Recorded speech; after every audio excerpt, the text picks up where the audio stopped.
Today's video, the message is simple. WWE Woman Deserve Better. This has been trending for the last 24 hours, and personally, I do believe that there is so much things I can say about this women's division, but I gotta keep it down because otherwise it could be like a 16-hour video.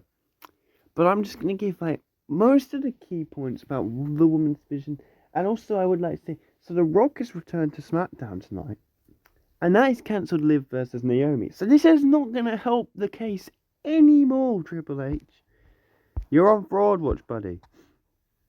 Starting off, we've got one of the main parts of the women's division was Bayley. Now, in 2024, Bayley, I would say, carried the women's division on SmackDown, having one of the best feuds with Io Sky.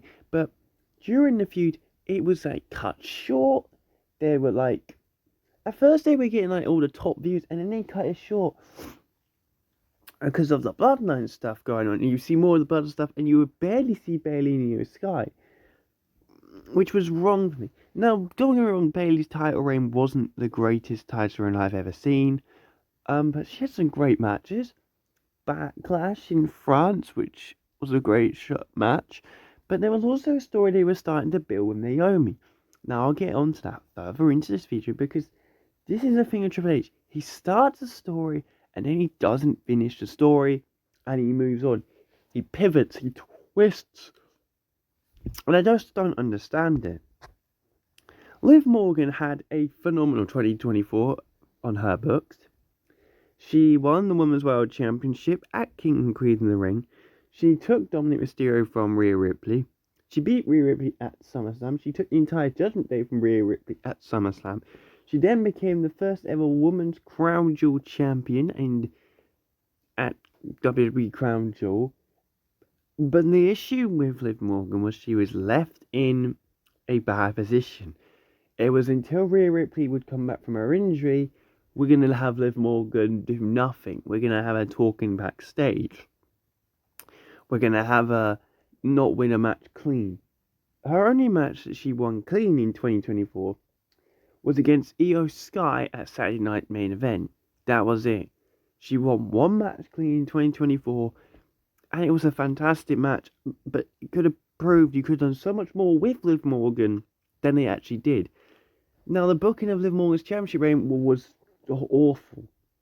Just like it was in 2022, when she obviously beat Ronda Rousey, so she won Money in the Bank, cashed in on Ronda.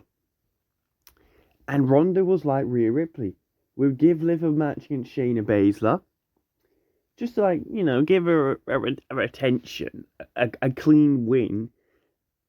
Because at SummerSlam in 2022, Liv Morgan faced Ronda Rousey, and Liv tapped out.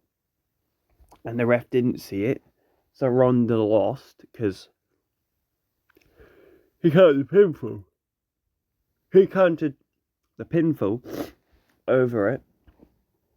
And at points I thought that was a creative finish, but it really wasn't. It was not at all. And then we have to get into the fact that we've gone the same route. So Extreme Rules, Liv Morgan loses to Ronda Rousey.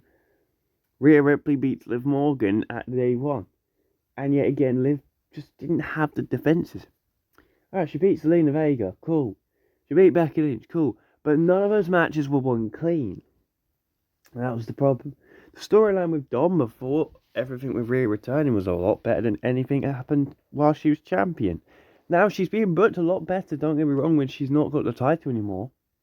She's now getting given opportunities and she's winning matches clean. Would you know that? She can win a match clean. Who could have thought that? Rhea Ripley is a stalwart now in the women's division. She is one of the key people in the women's division. And in my personal opinion, her first Women's World Championship reign absolutely sucked. It was get involved in the men's matches way more than the women's matches. She would barely defend it. I remember her defense against Natalya, which was a very good match.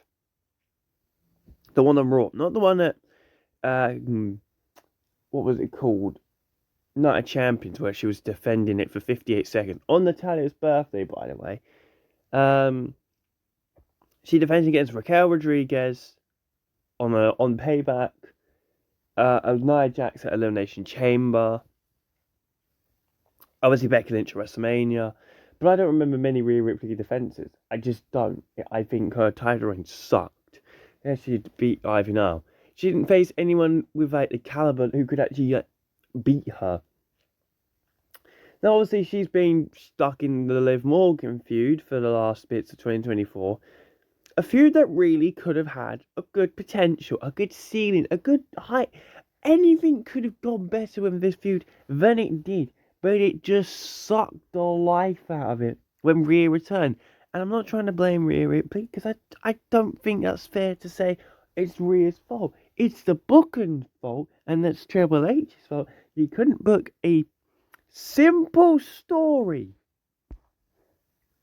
The NXT Women's Division, on the other hand, Julia, Jordan Grace, Stephanie McCure, Fatal Influence, Jada Parker, Gigi Dolan, Tatum Paxley, Meta Girls, Ren Sinclair even, she's actually quite good, Cora Jade. The NXT Women's Division is thriving, it's brilliant, it's got so much talent, and what? Did you hear that? They could book stories in that division. Roxanne Perez carried that women's title for just about over a year. Never had a bad match. Her best match, I still think, was with Thea Hale at Great American Bash. Really fantastic match. And the NXT Women's Division never seems to slow down. It's just so good. But you can't put main roster women. They send Blair Davenport up to the main roster. She gets released after about 6 months. She had like 4 matches with Naomi. That was it. It's not good. It's not good enough. Julia, who turned up to NXT at NXT Halloween. No Mercy. She turned up to No Mercy with a really cool surprise turn up. Because we knew about Stephanie McCure, and then we had Julia turn up. I cannot remember if Stephanie was before Julia. But whichever one it was, Julia was just shoehorned straight into the title storyline, which was perfect. And yet, she didn't win the first time round. I didn't mind Julia not winning the first time round. I didn't mind it. I know a lot of people are like, oh, what, why? But I was like, yeah, it kind of makes sense. Roxanne needed to win. And Julia didn't lose clean, no. Cora Jade returned. You know, she used that lovely DDT to cost Julia. And then we built up a story. And then we dragged Bayley into it. And that was great as well. And that's been Bayley's best work since the Io Sky feud. It's been down in NXT. And that's not a bad thing. I'm saying Bayley is doing really well. Bayley is going to Raw, SmackDown, NXT, and is carrying the women's division, in my opinion. And people don't give Bayley enough respect. Becky Lynch is still one of my favourite women's champions of all time. Women's wrestlers of all time. I started watching wrestling because of Becky Lynch. 2019 was when I probably started watching wrestling. Becky Lynch, she was the man. She was the top dog. She was the Van Gogh, is what she called herself. Obviously, she returned then in 2022, 21 at SummerSlam. A very controversial win against Bianca Belair. We don't need to talk about that. She then had a 2022 SummerSlam match with Bianca Belair. And there was good booking between Becky's feuds. The booking for Becky's feuds was good. Now in 2024, Becky Lynch had the Women's World Championship for a short period of time. Because she took it off Rhea Ripley, kind of lost it. She was vacated the belt. And then Becky won the title. And that built a story between Liv Morgan and Becky Lynch. And I believe this story was better than Rhea Ripley and Liv Morgan in the end. Because there was less of the shenanigans. More of the good wrestling. And I guess there was more of clean-ish finishes than there were with the Rhea Ripley and Liv Morgan feud. There was also, they were on TV every week. They were cutting promos against each other. The issue with Liv and Rhea, these two were not cutting promos with each other because Liv was just running like a little bitch, basically. Becky's reign with the Women's World Championship although it wasn't a long reign, it was still a fun reign. I know she barely held it. I can't remember how many times she's defended it. But another thing about Becky Lynch. In 2023, she became the NXT Women's Champion, and a lot of people thought, oh, okay, she's trying to bury NXT. No, it's the same as when Bayley's gone down to NXT. Becky was just trying to help the division. She kind of built out Tiffany Stratton. She's helped Lyra Valkyria, who obviously then beat Becky Lynch for the NXT Women's Championship. People need to also put respect on Becky Lynch's name. Tiffany Stratton has been probably the best main roster female wrestler who has came from NXT very recently. I mean, across the boss, she's already gone way better than Blair Davenport did. That's not that hard. And the thing is, Blair beat Tiffany in NXT. Blair had been multiple times beating Tiffany in NXT. But no, Tiffany is a superstar, a absolute superstar. She obviously won Miss Money in the Bank. She then won the Women's Championship after cashing in a brilliant swerve against Nia Jax. That was really good. But Triple H was doing terribly at booking that as well. And then you thought you're going to get a Tiffany Nia feud. Some people were like, okay, cool. Some people were like, oh, we didn't really want it. Well, those ones were happy because a couple of weeks went by, we didn't get it. And I was like, oh, well, I don't really care. She took my belt. I'm going off the Rhea Ripley's. And it was just so weird. And then we've gone back to it now, which kind of makes sense. But at the same time, we've also got Charlotte Flair, who is going after Tiffany Stratton's championship WrestleMania. And I think it's very obvious Charlotte Flair is going to win that title because Triple H doesn't know what about women's divisions. Give it to Charlotte Flair. She'll fix it. Yeah, that'll do the trick. No, it won't. Going back now to Liv Morgan, and the feud that could have been so much better is the Liv Rhea feud. Now, I've gone on about this in a video before, so I'm going to try and keep this as short as I can. Liv Morgan is definitely someone who deserves better. She's very underrated in the ring. Look, her promo work is not brilliant. She has a funny laugh which annoys some people, goes, ha ha ha, who cares? But her promo work isn't terrible, okay? But her thing about her, she's improved so much in the ring. Down in NXT days, Liv Morgan was terrible. Down in her previous Raw days, she wasn't that good. But she is now what you class as a main roster top wrestler for the women's division. And it was so much easiness to build from the Liv Rhea story. Their whole story started in 2022 when these two were like a tag team together. The Liv and Rhea tag team, Liv for Brutality. It was a simple storyline. And then Rhea Ripley obviously turned on Liv Morgan to join the Judgment Day. And it was a good thing, good twist. And then Liv was like with AJ Styles and Finn Balor. Then we had the thing where Finn Balor joined the Judgment Day.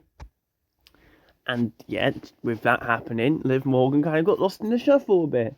She then started going in tag team matches with Alexa Bliss. And then 2023 came around. She had a real good time in the Rumble.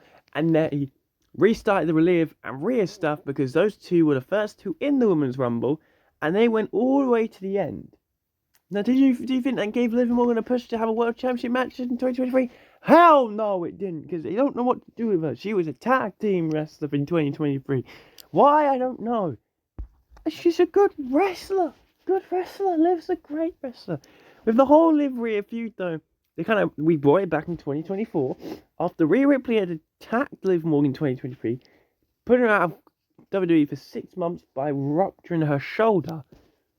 You would think that the crowd would understand that Liv wanting revenge is pretty fair. But no, the crowd loved Rhea Ripley so much that we had to turn Liv Morgan heel, which still makes no sense to me. It just doesn't make sense. On what planet? If someone attacks my shoulder for 6 months out of career, I come back, I'm getting booed. Why? So then we go back to this feud, and she starts like flirting with Dominic Mysterio, which is it's good TV, it's good drama. Some of the stuff they do, yeah, it's a bit non-PG, okay? We understand that. But they were drawing the line, they were guarding the boundary, okay? And we were building up, and then Rhea returned, and it all was like, okay, this is really cool, We're going to have them two face at SummerSlam. They had the match at SummerSlam.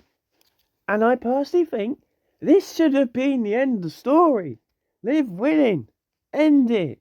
Why do we continue it? The chair spot was brilliant from Dom. The unexpected kiss, which Liv was shocked about, was fantastic. Why did we continue the story? You started the story in 2022 when Rhea turned on Liv. If you had finished it at SummerSlam, we wouldn't be having these issues. Yeah, you could have brought it back at day one by Liv watching Rhea win like a #1 contenders match or something. Because we didn't need to do Liv and Rhea Bad Blood. We didn't need to do Liv and Dom versus Rhea Ripley and fucking Damian Priest up. Whatever it was called. Bastion Berlin. We didn't need to do Rhea Ripley in Survivor Series versus Team Liv Morgan in Survivor Series. We didn't need to do that. Could have brought Becky Lynch back. They had a better thing with Becky.